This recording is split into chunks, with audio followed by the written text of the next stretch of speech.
Hello and welcome to Bookworm. I am your host, Jose Ortiz. Today we have as our guest Lardell Spratt, affectionately called Coach Dell. Coach Dell is the author of a powerful memoir, Up from the Ashes, The Streets, Prison, and Redemption. Lardell, Coach Dell, welcome. It's a pleasure. It's an honor to have you on our program. Please introduce yourself. Well, thank you for having me, Jose. It's a pleasure.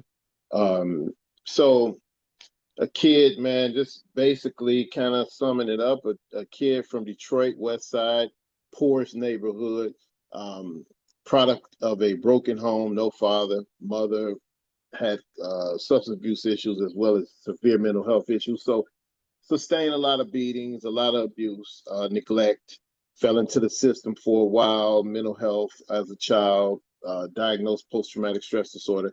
And then unfortunately, getting out of those situations, about 12 or so, I decided to fall into the street to find that familial connection that I wasn't getting at home, that couldn't be transcribed at home. So unfortunately, that led to gang membership, drugs, getting paid to shoot heroin into people at a young age. And ultimately, I discharged a weapon at the age of 17 and a half. That was in 1987. Went to prison for 20 years. Served 20 from 1987 to 2006. So now, flash forward, been home 19 years, married 18 years. I'm an award-winning author. I am a ordained minister. Um, so I'm just trying to give back. I'm a pillar. One of the proudest feathers in my hat is being a pillar of my community, a go-to person of sorts for all kind of issues that dual diagnosed long-term mental illness. I go speak to at-risk youth. I speak at elementary schools. So yeah, that's it, man. Just trying to clean up what I messed up, as that old Negro spiritual say. That's so let's talk about that. Let's talk about how do you start to clean up what you messed up? Because let's talk about a lot of people out there who could be just stuck. Maybe they feel shame from their mess ups. Mm-hmm. How do you face it? How do you transform it? How do you transcend it? Do you have any insights for us on where do you even begin? Is it mindset? Is it belief? Is it faith? What's going on there? All of the above, Jose. But before even that, it's a deep dive into. I'm gonna tell you, I found, and I think this is probably true for most human beings. The hardest thing to realize is that your foundation is based on sand, and that you have to destroy it in order to rebuild it. Especially when that's who you thought you were. That's what your identity is tied to. The misnomers and the miseducation and the nonsense that you compiled into yourself and made a part of your personality and characteristics. Well, once you are awakened or enlightened, you realize, oh my God, this is not good. I have to get rid of this mindset, these thoughts. Well, that's scary. And most choose not to. Most choose to stay because that's what they know. They're holding on in the dark to a table and they feel that's safety. So they're going to hold it. Me, I chose to dive into the unknown, go against the grain of what my mother, God rest her soul, taught me all them years about being violent and doing whatever I do and get out first. My neighborhood and community, which I grew up in, it taught me you don't talk to the police.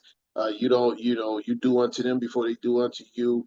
The whole nine. So I questioned it all. I tore it all down, and then I rebuild. And so you have to have the courage to do that. So when you deconstructed to reconstruct, my personal opinion is that one of the things that's really important about that is your environment. So as you're deconstructing and reconstructing, share with us a little bit about the environment that you had to find yourself in order to get that process initiated. Well, I'm gonna tell you, the environment that I started that process in was just as worse as the household I grew up in. It was prison. And it was nasty. It was ugly. It was racist. It was foul. It was, man, it was scary. It was terrible. But I think the I would like to say, so I was in solitary confinement several times, but the longest was about 2 years, 2.5 years. Well, in that time, I literally almost lost my mental. Like I felt, I don't know if people can relate, but I know the feeling, the taste, and the smell when you're about to lose your mind. And it is the worst feeling, taste, and smell you ever want to experience. Like you would know it. Like I was there, I was on the edge. I was in the hole. They had just put me in the hole and they beat me down and wrist was messed up, ribs almost broke. And I was going to give it up. I was going to give up all sanity and just be totally loco in there. Like as soon as they let me out the hole, I had to grab myself. And so when I grabbed myself, I literally said no. Even though I didn't, honestly, my reality didn't show me that I had something to live for or something to fight for.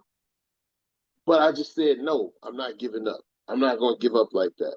And so that's where it began. I just made a point and said, no, I'm not going to give up. I'm going to keep fighting. Didn't have a reason to keep fighting. My mother was still out here addicted to drugs. She barely had a phone I can call. She had custody of my son. I was nervous for him because he was experiencing some of the same abuse as I did, but it was better than being with his mother, who was drugged out with drug dealing guys. And it's my brother. He was at risk. He was trying to be the man he thought I was prior to going. So he went even deeper into the street life, which was scary for me, for him. So I didn't have a reason, but some reason, man, something kept goading me to fight for my mental health, fight for my life. Uh, and so there you go. I'm just glad I listened. Okay, so really, it initially began with you in intense isolation. Intense, like long term intense.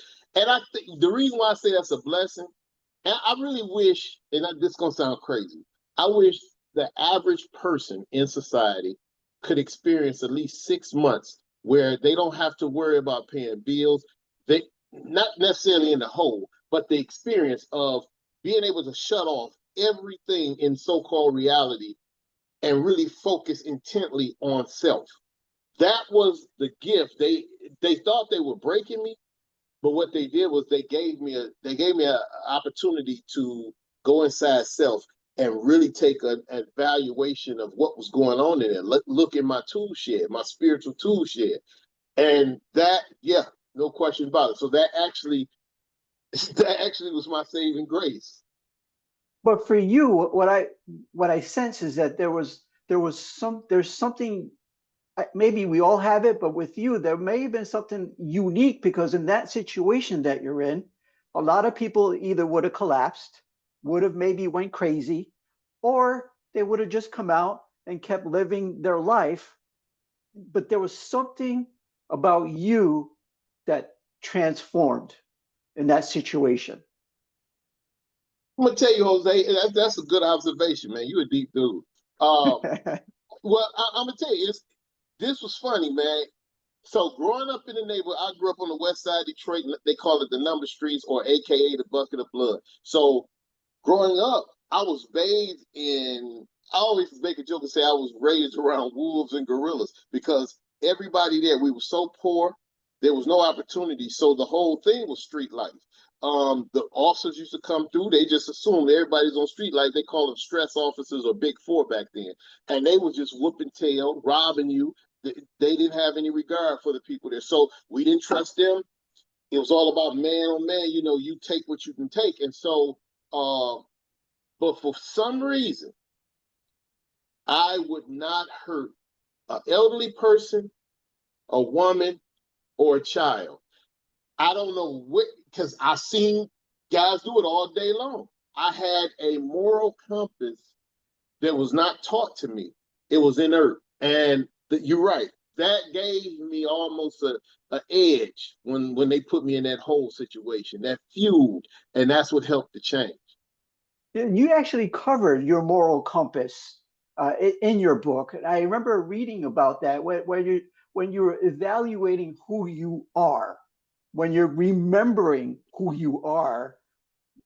The fact that you had this moral compass was an emotional guidance system for you that you really, no matter what you did, in spite of what you did, you were a good person. And You are a good person. and thank you for that, Jose. I really accept that. That right there, when you hear that coming from where I'm from, that is greater than any award or nomination or anything you can get. To hear someone say that, people used to cross the street when I would be coming. But I'll say this, once I fell into the fact that I am a good person at the core, and see, because in prison there's a dilemma. You the good guy, well, you're the soft guy now, right? You might get you might get, guys might try to prey on you. But for some reason, the great creator cut a path for me. Now I have my issues in there, don't get me wrong. I got scars to prove it. But I made it out of all of that. And because of the goodness in me, guys started depending on me. So the facility looked at me as a threat. They looked at me as a threat because guys would come to me and they couldn't read or write. If a corrections officer did something to them that was really bad, which they done frequently, they didn't know what to do with it. Man, I'm gonna crack his head. I'm getting this lock in the sock. As soon as he come to work and come on the rock and he do his rounds, I'm running up, I'm cracking his head. So I was like, man, no. I mean, you're gonna catch a new bit, man. You're trying to go home. Let's think this thing through. Well, I can't read or write. That's when they admit I can't read or write to write a grievance. I said, well, I'll help you. And lo and behold, because I thought I was not a people person.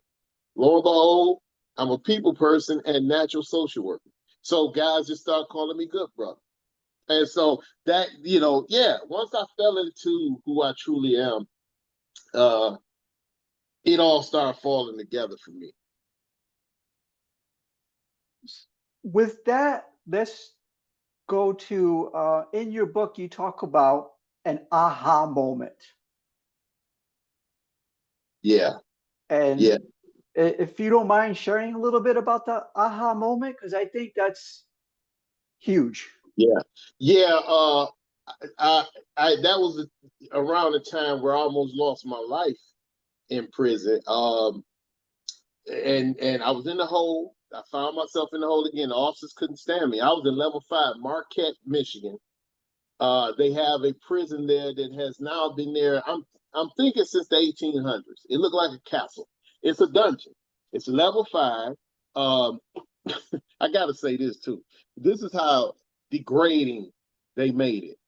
They put it downwind of a cow farm. So in the morning when you go, oh yeah. Look, in the morning when you go to breakfast,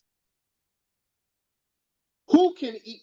Man, I did not understand how my peers was able to eat their food, and it seemed like we was right up in a cow's behind. Like it could. So it was really bad.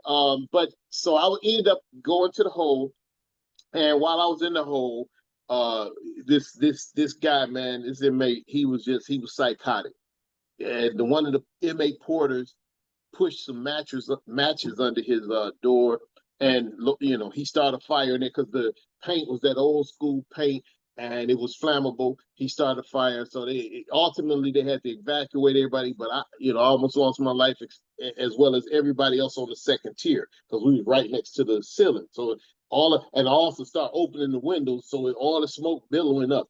But after that, traumatic experience because I was on the floor sucking for air.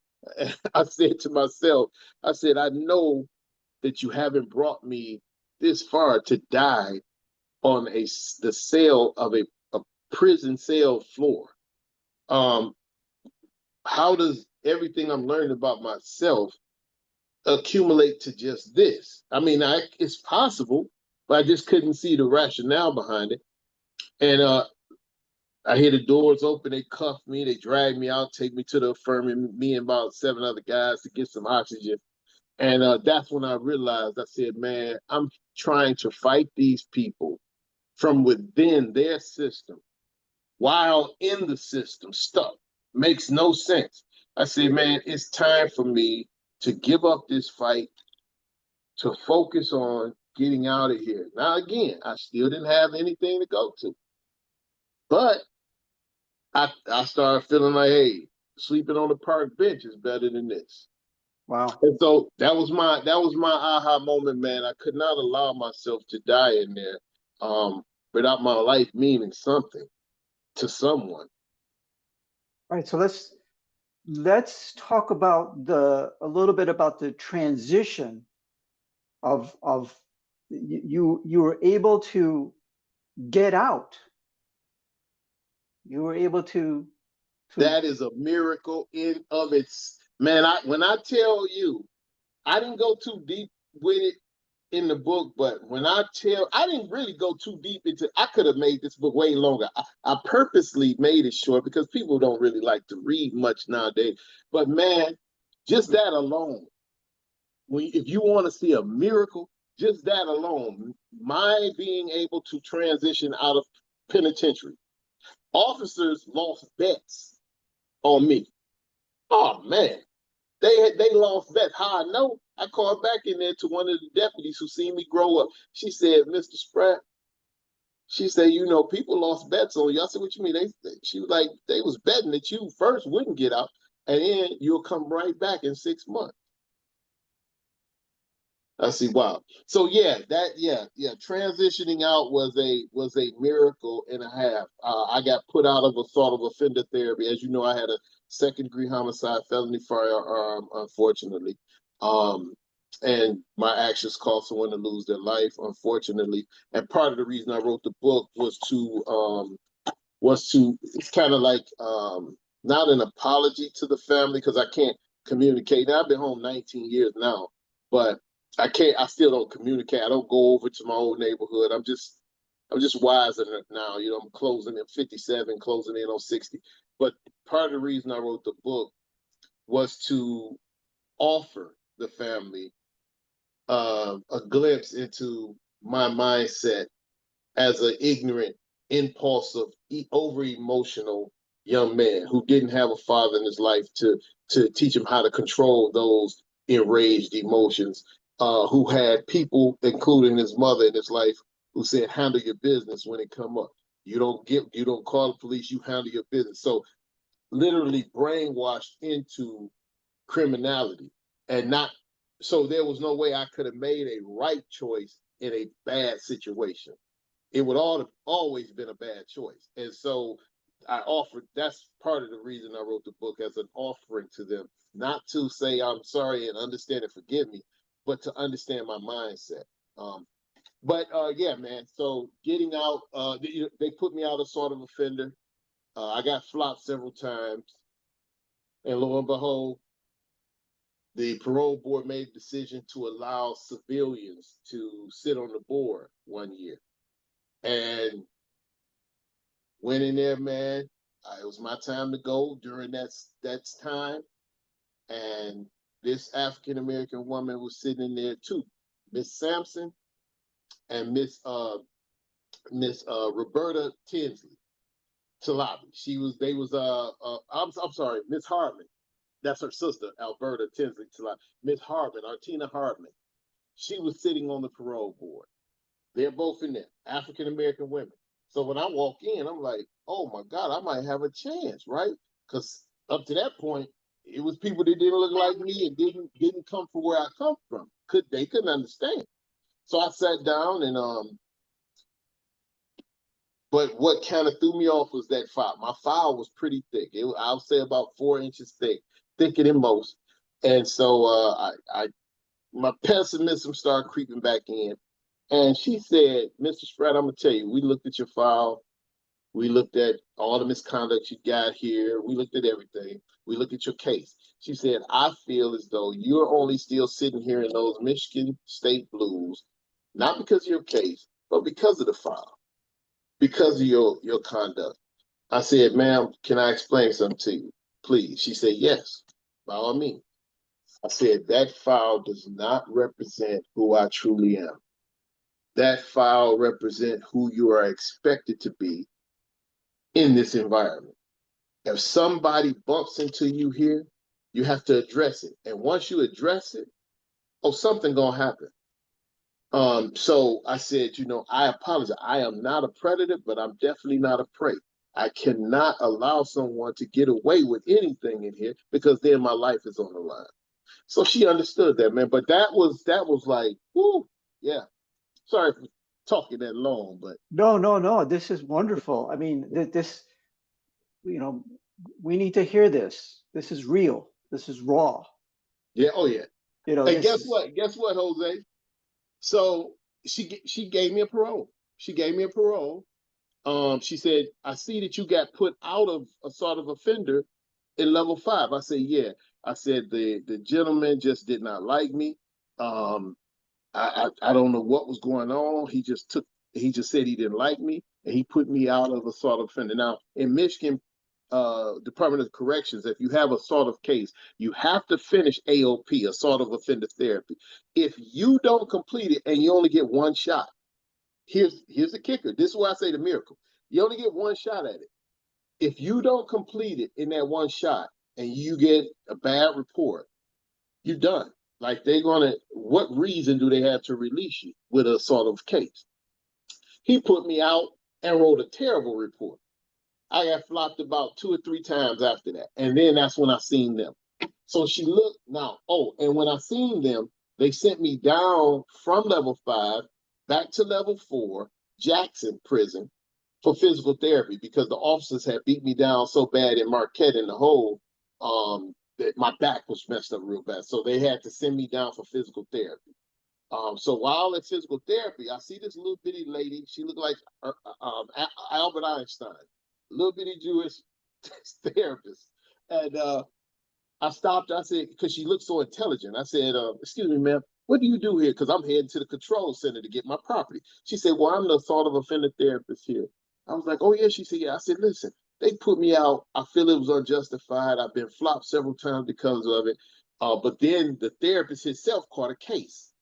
He caught a felonious assault, left out of the prison. Oh, yeah. His wife that he divorced got with his best friend, moved into the house that he lost. He left the prison, pulled a knife on him. He got arrested. So they wasn't, the therapy had suspended for a while. She heard about this. She knew about it. So I said, I don't think I got treated fairly. Plus, this gentleman caught a case himself. You know, so she pulled me in her office, called her boss. She said, listen, my boss said I could put you in my group.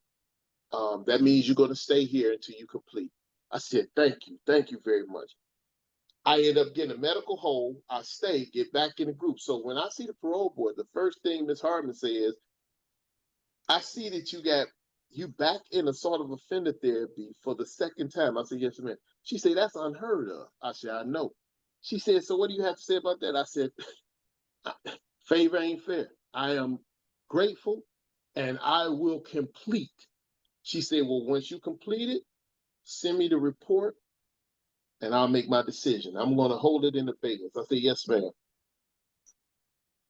History. That's history, man. Blessings. Ask me how it happened.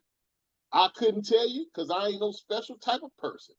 But I'm very appreciative. To this day, me and Miss Hardman, she runs a nonprofit on Mac in Detroit called Mac Alive. I go over there. It's all senior ladies, mostly senior ladies that come, but they have speakers. I'm a frequent speaker. I took her a bush of roses. She's one of my friends. She has written letters for me of recommendation for employment, the whole nine. well, let's talk about favor and grace. You, I believe in it wholeheartedly. It was a time. It was a time now.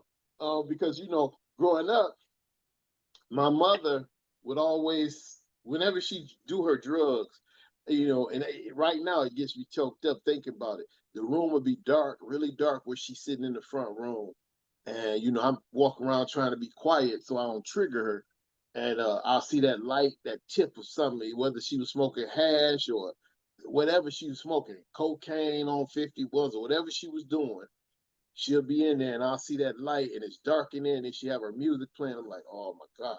So I start walking on eggshell because I know something is gonna happen. And every time something happens, not to my brother, but to me. And I just know that when you talk about favor, surviving her, being chased with knives. She threw a knife in my private part. She shot at me in my home, missed me both times. I was up under the table. She shot at me with a rifle, 22 rifle. Um, Tried to hang me. When you talk about favor, I've been shot, 12, 13 years old. I got robbed into 20 grand, had drugs up there. We selling drugs, young dude, thinking we just getting money. It ain't no thing, but the old heads was plotting. I had to jump out a window, cut my nose, the whole nine, mess my whole face up. But favor, man. No, I believe in it. I subscribe to it, man. And don't ask me how it's doled out. I don't know how it's doled out. And but I can tell you this: I'm very thankful that I got a portion of it. well, one of the things that I wanted to talk about as well is with this favor, with this grace, I sense that you've been responsible with who you are and what you are. And I wanted you to share a little bit with us about those things, about where are you now with everything that's happened and how you are taking that favor and grace and applying it maybe to the community or to other people, whatever that may be. If you don't mind, Yeah, I'm really intrigued about, you know, a man with what you've been through, with the favor and the grace. A lot of people will keep that to themselves. They would be selfish about it. I'm not sensing that from you. So if you don't mind, maybe you can share a little bit about how you recognize this and how you are a steward of this favor and grace that you've been essentially blessed with. yeah, yeah. Wow. Yeah, yeah, yeah, Jose. I've been around people who they love to be around me, but I notice how selfish they are because they are just as blessed and receive favor out of nowhere, and they want. I know those people. They hoard it, and they look at me like I'm strange when I want to give it away. It was a long time that I ran from the fact of giving it away. I always Okay. like, okay, I'm good. You know what I'm saying? That worked in my favor. I'm straight, and it was not selfish so much, but not I guess not knowing how, and then not wanting to answer the call. The creator has always made a call on my life. I have this voice in me. When I was younger, in order to deaden the voice, I used drugs. 51s. I smoked. I had post-traumatic stress disorder as a childhood post-traumatic stress disorder, but also was an addict. And I would smoke cocaine on weed to numb the inner voice because it was so loud. It's always been loud with me. My spiritual inner voice has always been loud. Man, so loud. So it kept telling me or showing me images of me uh, participating in some sort of spiritual thing that I'm sharing with people. And I didn't understand it. Maybe it wasn't that time. It was just prepping me. But I didn't understand it, so I kept pushing that away. I wasn't trying to accept that. Well,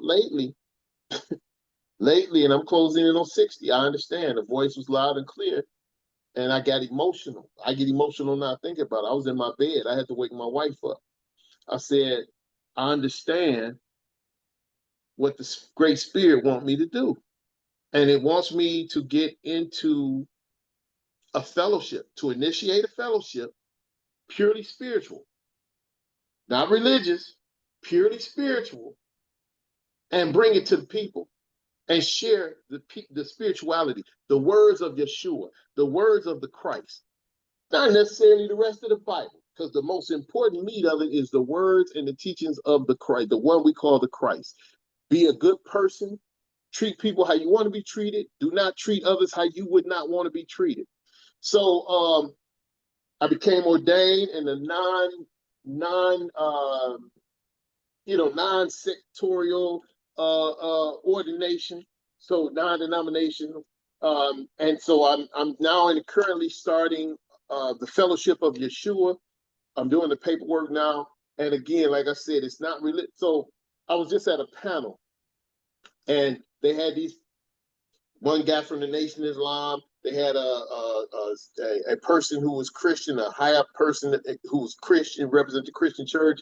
You had the Methodist and Lutheran. You had a indigenous person on the panel, a gentleman. He had his feathers on, everything, and then you had me. And again, the fellowship that I'm being led to initiate has not even been. It's not literally on paper yet. But the young lady, the doctor, she heard about it. She works for Eastern Michigan. She heard about it through social media and asked me to be a part of this panel. So I said, okay, that's fine. So we on the panel. I'm not saying anything. All these people talking about their faith and talking about their religion and boom. And to me, it sounded like a contest a little bit. I ain't gonna lie. So I'm sitting there. I'm just holding my peace. And one of the young men, so it's high school and college students, highly intelligent. And the topic was, how can spirituality or religion connect back to the young people so that they're interested in being involved in something higher? Great question. So I'm sitting there. So this young man, he's from, I think he was a student from, he come from Uganda, but he's here and he lives here. And he said, well, I got a question for Elder Dell about the Fellowship of Yeshua Ministry, because it says here that it's not religious, but it's a fellowship. Can you explain that? And I said, can I show you an example? He said, yes. I said, okay, here's an example. I stood up. I said, if everybody, please, in the audience, there was tons of people in the audience and in the panel. I said, everybody in the audience, everybody on the panel, can you indulge me for a second? So everybody said, yeah. I said, okay, do you pray to or subscribe to a God that you cannot hear, see, smell, or taste, but yet you know that energy is a part of everything in creation, that it is the cause of creation? Raise your hand if you agree with that. Everybody raised their hand. Everybody in the building, right? And so then I said, next, raise your hand if the sacred place you meet this creator, this God for yourself, is in the sanctity of prayer, and that's within yourself, and that entity gives you the ability and the strength to deal with everything that we call human in this so-called reality, to be successful, to get over traumas or whatever it is. That's where you get the power. That's where you meet this creator, and you get the ability to just maintain as a human being. Could you raise it? Everybody raise their hand. I say, see, young man, that right there, that level of spirituality is where the fellowship gets its authority. I say, now watch this. I said, now, everybody who's Christian, raise your hand. Only a few people in the audience, one or two people on the stage. I say, everybody who's Muslim, raise your hand. Few people in the audience, one guy on the stage. So I say, you see, in religion, we might not be unified, but in spirituality, we are. I say, so what the whole thing is this. If I meet you and we having a conversation and neither one of us have on symbols of religion, you don't have on a crescent star or a cross or whatever the case, a lotus, right? Or whatever the case may be. We just meet each other right off the bat, because spirit is one. I'm going to know that you are just talking to just your vibe. I'm going to know you're a person of faith. It don't matter what religion. I'm going to know, my spirit is going to know that you're a person of faith, and your spirit is going to know I'm a person of faith. That's what matters. Now, as we talk a little bit and feel comfortable, we might expose, hey, you know, I go to church such and such. Oh, yeah, I go to the Buddhist temple over here on such and such. Oh, okay. Guess what? Now it don't matter. But when we meet each other and we got the religion out front first, oh, man, preconceived notions, prejudices, judgments, all kind of stuff. So I'm not saying anything is wrong with religion and the fellowship. I would never say that. But I will say religion is personal. That's not the most important part. That's the part you got to yourself. That's how you practice your spirituality. But the most important thing, like Yeshua, the Christ, taught, the most important thing is we treat our neighbor as we treat ourselves, as we don't treat our neighbor how we would not want to be treated. And so therein is how I'm going to give back, and I've been giving back. And believe it or not, the young people really gravitate to that ideology. It's fantastic. And talking about young people, let's talk about your upcoming book for No, young it's people. done. It's done, Jose. Did you Share hear what me? I said it's done. it's done. Yeah, I listen. It's on Amazon. I've been in elementary schools. I've done readings up in what is this? Oh my God, Harper Woods. I'm going up to Ypsilanti in about a week to do all three of their elementary. Oh man, listen, the book is amazing. The title is "When the Boy Who Never Won Wins It All," and it's loosely based on my life. Little Malachi is 10 years old, and his situation is no father in the home.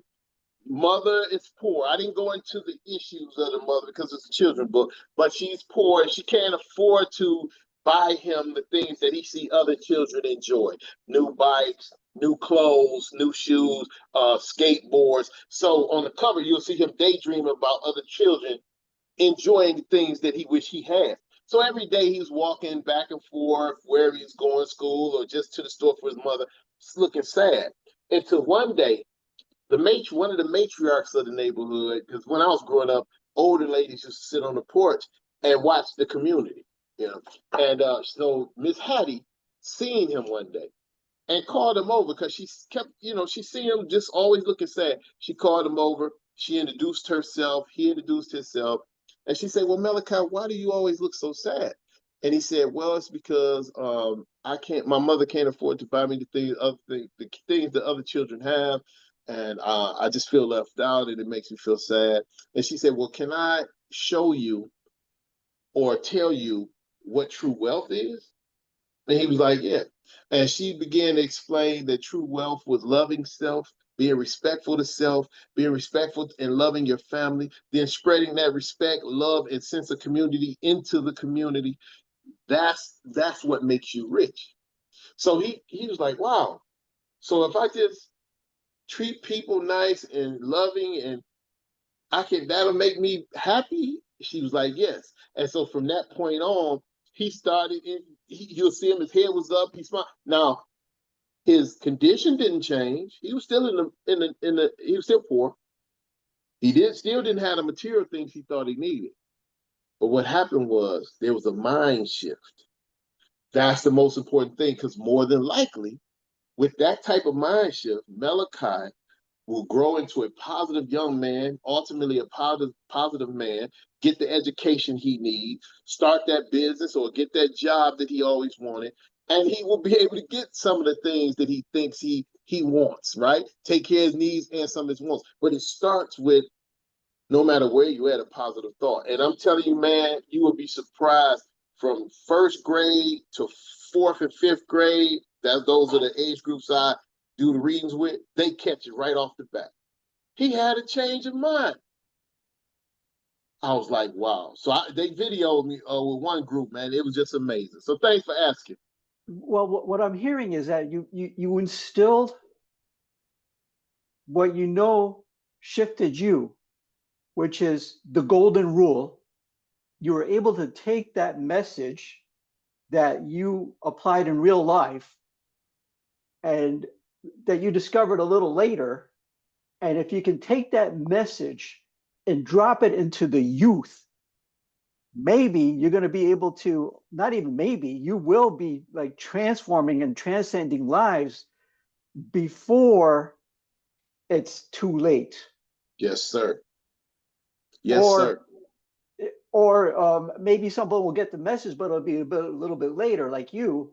But if you can get that message out now to the youth at this time and touch all these lives in the community. Come on, man. Man, you preaching. Look, Jose, I said to myself, I always now my mission is to be the person for anyone. Like right now, so in Oakland County, this young man goes to my wife's church because my wife's Christian and no issues at all. And she told me about this young man that goes to the church. He has some legal issues out in Oakland County. He asked if I would go to the courthouse with him. I said, that's fine. Met his attorney, told his attorney who I am, my story. So the attorney asked, hey, come in, and so the judge addressed me and was like, so you a peer support specialist? I said, yes, ma'am. I'm a community health worker and a master life coach as well. He was like, well, do you do groups? I said, yes, I do. He said, well, can you give him groups 2 times a week?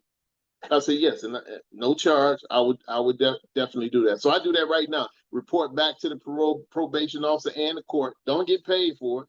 But my thing is this: if I had someone like me Right. in my life when I was young, getting in front of the 8 ball, man, ain't no telling where I would be, man. Ain't no telling. But at the same time, that darkness, that uh misled child, emotional young man, impulsive. I no longer diss that person. I used to did once I became conscious of who I am. And I used to put my past down. Now I realize that was part of my foundation. Part of my foundation. I can't get away from because that's what helps make me be the person I am today. But yeah, man, getting in front of the 8 ball with these children, and before they get to the 6th grade, because Right. they change. Yeah, they change from first to the 5th. They okay, but that 5th going into that 6th, oh, they highly at risk. So this is really wonderful. What I wanted to close out with you, Coach Dell, is you mentioned that I want you to share a little bit about where your book is available, Okay. and also would like for you to mention if anybody needs to reach out to you for whatever it could be. Um, maybe you can share some of your contact info, if Yeah. that's okay. Yep. Yep. So The up title from of the book. I'm sorry. The title of the book. Okay, got you. So the title of my memoir is Up From Ashes, The Streets, Prison, and Redemption. And I did win a international book award for that book. So I'm really proud of that. Just my humble story. The next book is I'm sorry, When the Boy Who Never Won Wins It All. And if you go to Amazon and just put in LAR, D as in David, ELL, S as in Sam, P as in Paul, RATT, Lardell Spratt. Both books will pop up. I can be reached. My business line for Up From Ashes LLC is 313-936-5111. Again, it's 313-936-5111. My website, you can go on there. You'll see the videos of me talking to the children. You'll see a video where I'm on the news, Fox 2 News, a beautiful interview. The second page is actually the book order. That is Up From Ashes, plural, biz, like short for business, upfromashes.biz. Oh, this is great. Hey, Coach Dell, we're going to have to do a part two. Hey, I got some things, Jose. I'll tell you this. So on the part two sounds great. I enjoyed you when I first met you. But so I got something happening that might be really, really huge. Not only a new book project that is I'm getting you a copy free of charge. I definitely want your opinion. But I'm not going to do it until this one thing happens. I'm going to give you a sneak preview. I've been nominated. It's crazy. Nominated for an honorary doctorate degree.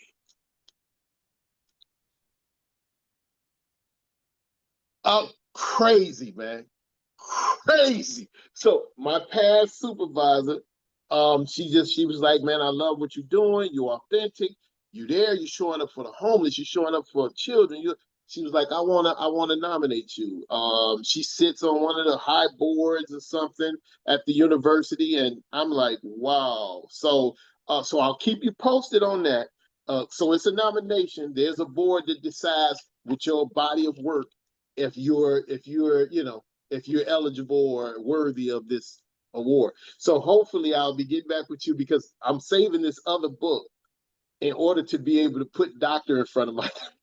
Oh, that, But thank you oh, for having me, Jose. oh, thank you, Coach Dell. It's an honor. It was a pleasure. I look forward to connecting with you again. Yes, sir. And I wish you all the best till then. And let's stay in touch. Oh man, no doubt about it. Uh, Thank you. Yes, sir. Have a blessed one. All right, you too, Coach. Bye bye. Bye.